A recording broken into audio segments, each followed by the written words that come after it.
All of his co-workers were gone. What could it mean? Stanley decided to go to the meeting room. Perhaps he had simply missed a memo.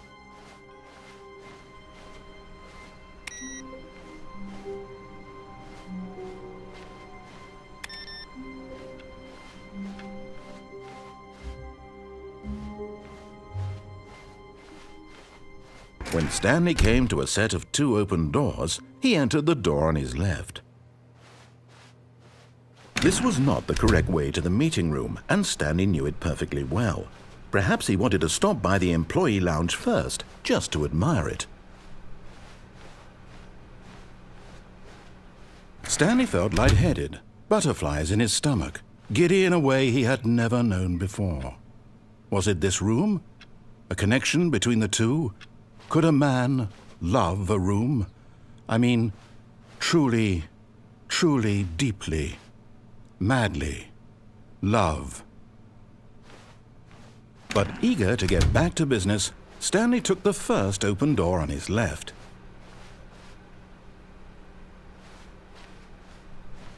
Stanley was so bad at following directions, it's incredible he wasn't fired years ago.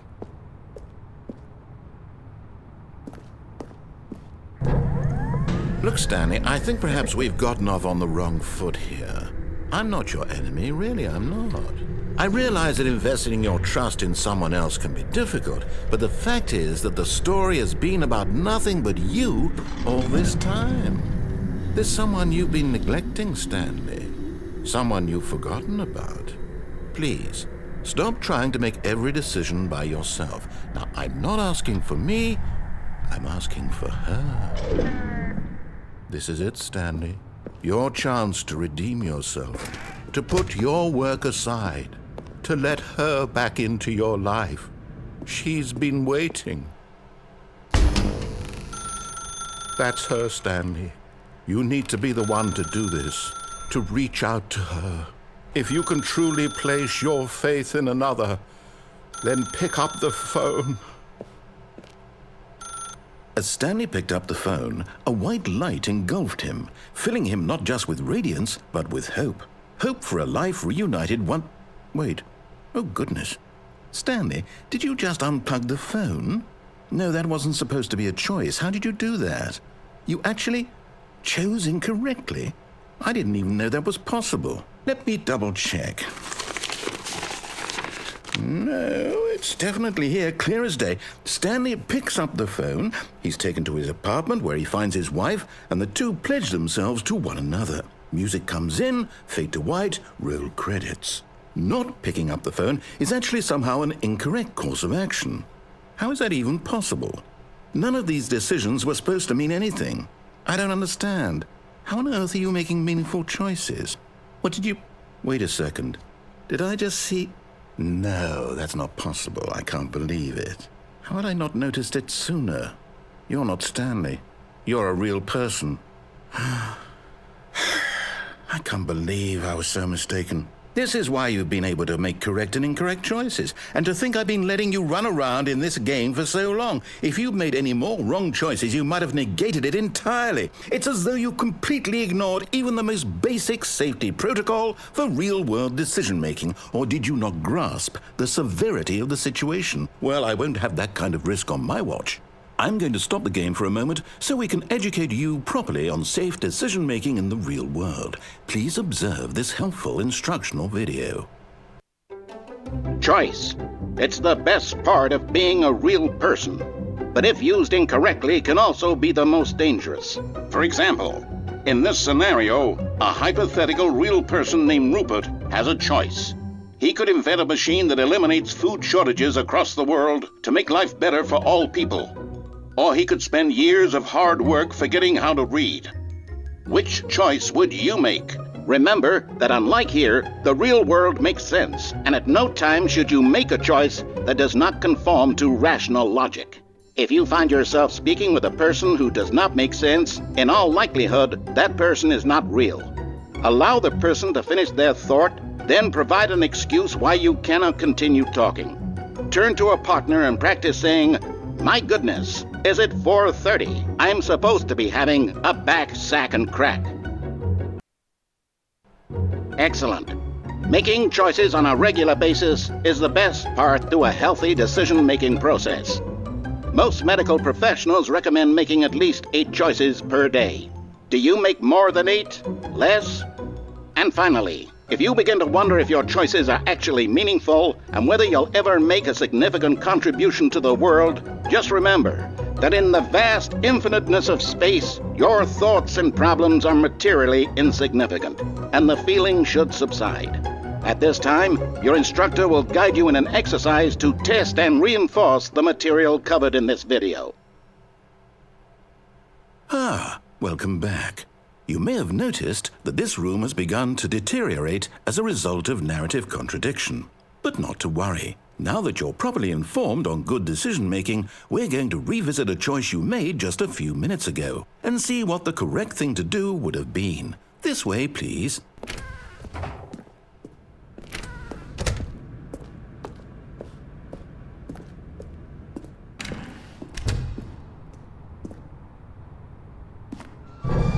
Now that we know your choices are meaningful, we can't have you jumping off the platform and dying. Imagine the main character dying senselessly halfway through the story. That story would make no sense at all. We just need to get you home as soon as possible before the narrative contradiction gets any worse. Unfortunately, it seems this place is not well equipped to deal with reality.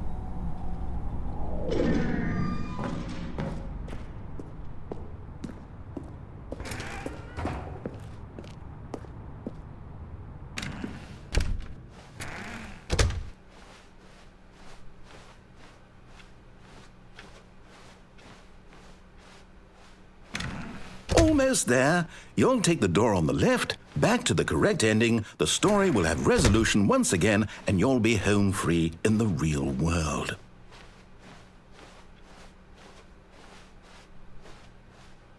Now remember, all you need to do is behave exactly as Stanley would. That means choosing responsibly and always putting the story first. I'm quite sure you'll be up to the task. Just follow my lead and you'll be fine. All right.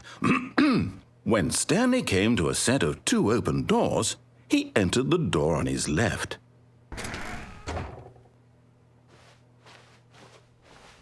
No! Why did you do that? Quickly, hurry back in the other direction. Perhaps we're not too late.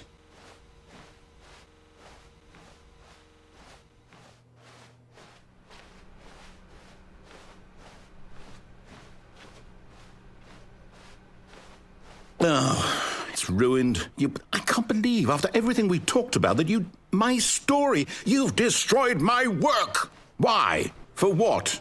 What did you get out of that? What did you think was so special about seeing the game undone, left here like so much garbage? It's worthless now. And what am I supposed to do? Even if there were a way to continue, would it be worth it? To know that my story is now incorrect? How can I go back to that? I can't erase that knowledge. I'll have to live with it forever, reliving its impossibility forever. I couldn't live that way. Is it better to shut the game down entirely? To willingly destroy all of my work? I don't know. What's the answer? What do I do? What do I do? What do I... No, I have to. I have to shut the game down. I have to. I have to.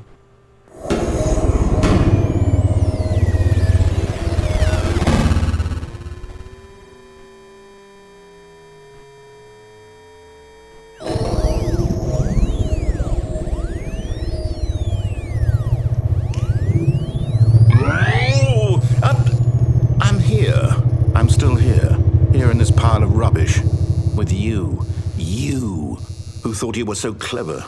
Now look where we are. My entire game is destroyed. It was the only thing in the world that was mine, and you've run it into the ground. What, did you think that would be funny? You just had to see? Didn't I impress upon you how important it was to be like Stanley? He actually knows how to do what I tell him to. He understands that if I say to do something, there's a damn good reason for it. That thought hadn't even occurred to you, had it? That there's a world outside of you? You're a child. Oh, my story. If you'd just gone through the door on the left, you would have seen it. There was a whole underground facility. You would have destroyed it and been victorious. It would have been so perfect. I worked so hard on it. I tried so hard to make... always behave exactly as Stanley would. That means choosing responsibly and always putting the story first. I'm quite sure you'll be up to the task. Just follow my lead and you'll be fine. All right. When Stanley came to a set of 2 open doors, he entered the door on his left.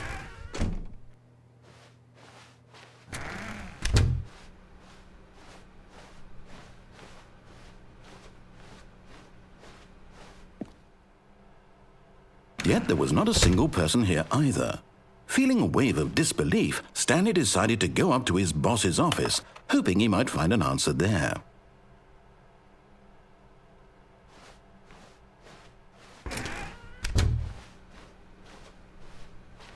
Coming to a staircase, Stanley walked upstairs to his boss's office.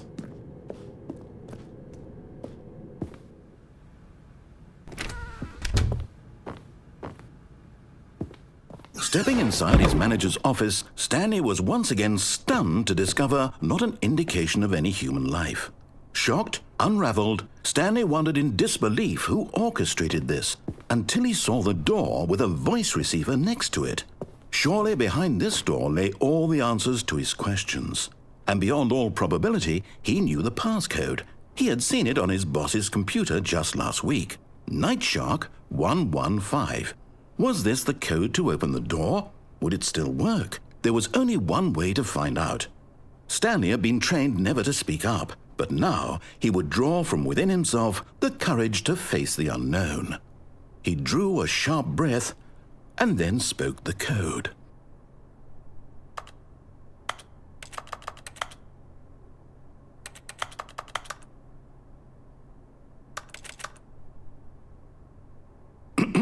Stanley spoke the code. Night Shark 115. He spoke it into the receiver, right there on the wall.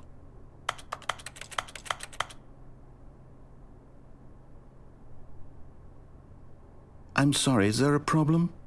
You didn't mishear me, did you? Please speak the code into the receiver. Otherwise we can't get on with the story. This is a crucial step.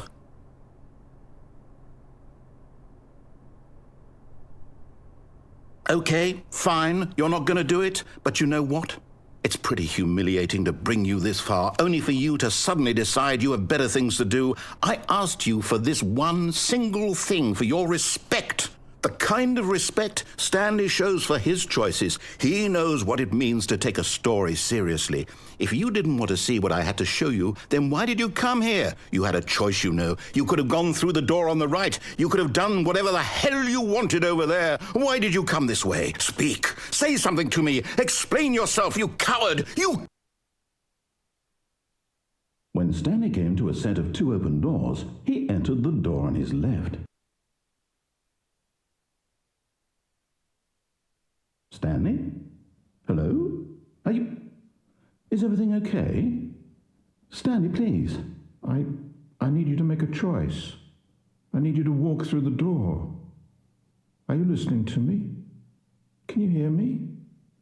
Is everything all right? Stanley, this is important. The story needs you. It needs you to make a decision. It cannot exist without you. Do you understand me? Whatever choice you make is just fine. They're both correct. You cannot be wrong here. We can work together. I'll accept whatever you do. I simply need you to take that step forward, please. Choose. Do something. Anything. This is more important than you can ever know.